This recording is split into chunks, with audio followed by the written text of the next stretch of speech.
সর্বশেষ গুরুত্বপূর্ণ একটা আলোচনা, যেটা না শুনে কেউ উঠবেন না, সেটা হলো সাপ। বলেন কি সাপে জ্বালাইতেছে না দেশ? এটা একটু শোনেন কি বলেন তো। সাপ নাম কি?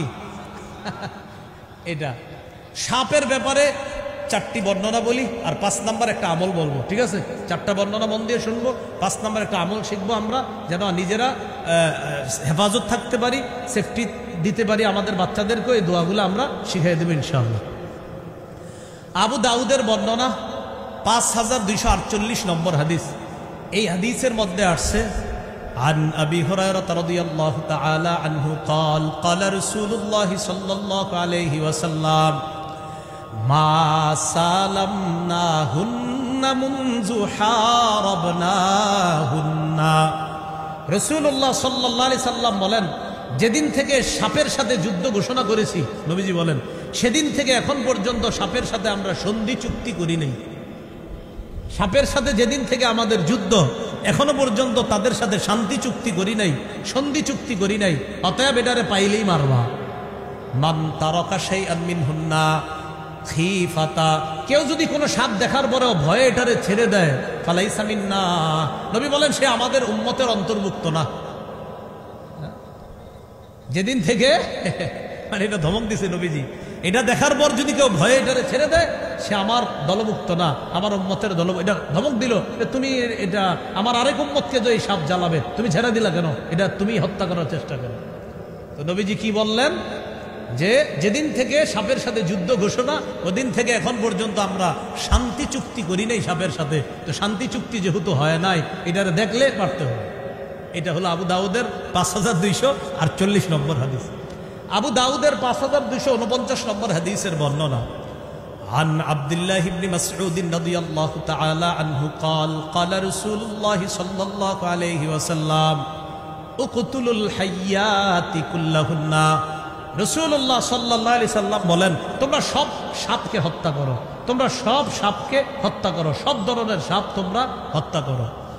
এই কথা বলার পর বললেন, ফামান খাফা সাআরাহুন্না ফালাইসা মিন্নি, কেউ যদি সাপের প্রতিশোধের ভয় করে, সে আমার অন্তর্ভুক্ত না। অনেকে সাপের ভয় পায় এই নিয়তে যে এরে মারলে যদি এর বংশ এসে আমারে ইয়া করে ক্ষতি করে, এই কুসংস্কার বিশ্বাস রাখা যাবে না যে সাপ আমার কাছ থেকে যদি প্রতিশোধ নেয়। নবীজি বলেন, এই ভয়ে যদি কেউ সাপ ছেড়ে দেয়, যদি ভয় পায়, সে আমার দলভুক্ত নয়। এটাও ধমক দিলেন। আবু দাউদের বর্ণনা 5251 নম্বর হাদিস। এই হাদিসের বর্ণনাকারী আব্বাস ইবনে আব্দুল মুত্তালিব রাদিয়াল্লাহু তাআলা।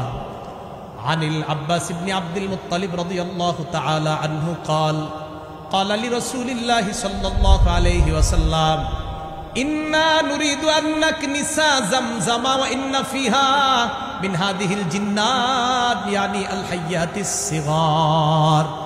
ইয়া রাসূলুল্লাহ, জমজম কূপটা মাঝে মাঝে পরিষ্কার করতে চাই, জমজম কূপের আশেপাশে ঝাড়ু দিতে চাই, পরিষ্কার করতে চাই। আচ্ছা কি সমস্যা? হুজুর জমজম কূপের আশেপাশে দেখি ছোট ছোট সাপ। ফাআমারা নবী সাল্লাল্লাহু আলাইহি ওয়াসাল্লাম বিকতলিহিন্না, নবী হুকুম করলেন এগুলার মেরে ফেলবা, ছোট ছোট এগুলার মেরে ফেলবা। তো দেখবেন বাড়ির আঙিনায় অনেক সময় ছোট্ট ছোট্ট সাপ, এগুলা এরকম দেখা যাইতে পারে, মেরে ফেলতে হবে। ওই জমজম কূপ যখন আপনার বর্তমান পজিশনে আসে না, ওই মানে শুরুর কথা আর কি আপনার, তখন জমজম কূপ তো চারপাশে মাটি, তো ওখানে সাপ আইসা, ছোট ছোট সাপ, এইগুলা সাহাবায়ে কেরাম সাফ করতে যাইতো পরিষ্কার, তো দেখতো বাচ্চা সাপ, তো চিন্তা করতো এটাকে মারবো নাকি মারবো না। নবীজিরে বললেন, ফাআমারান নবী সাল্লাল্লাহু আলাইহি সাল্লাম বিকতলিহিন্না, নবীজি হুকুম দিলেন এগুলার হত্যা করো। এবার আরেকটি হাদিস শুনেন, আবু দাউদের 5252 নম্বর হাদিস। এই হাদিসের বর্ণনাকারী সালেম তার আব্বা থেকে বর্ণনা করছে, মানে সালেম তার পিতা থেকে। عن سالم عن أبيه قال قال رسول الله صلى الله عليه وسلم عن سالم عن أبيه أن رسول الله صلى الله عليه وسلم قال رسول الله صلى الله عليه وسلم বলেন, উকতুলুল হাইয়াত, তোমরা সাপ হত্যা করো, বিশেষ করে ওয়াদাতুফিয়াতাইন, বিশেষ করে ওয়াদাতুফিয়াতাইন, ডোরা কাটা সাপকে হত্যা করো। ওয়াল আবতার, লেস কাটা সাপকে হত্যা করবা। তোমরা সাপ হত্যা করো, বিশেষ করে ওয়াজাতুফিয়াতাইন, ডোরা কাটা সাপ হত্যা করবা। ওয়াল আবতার, লেস কাটা সাপ হত্যা করবা। কেন?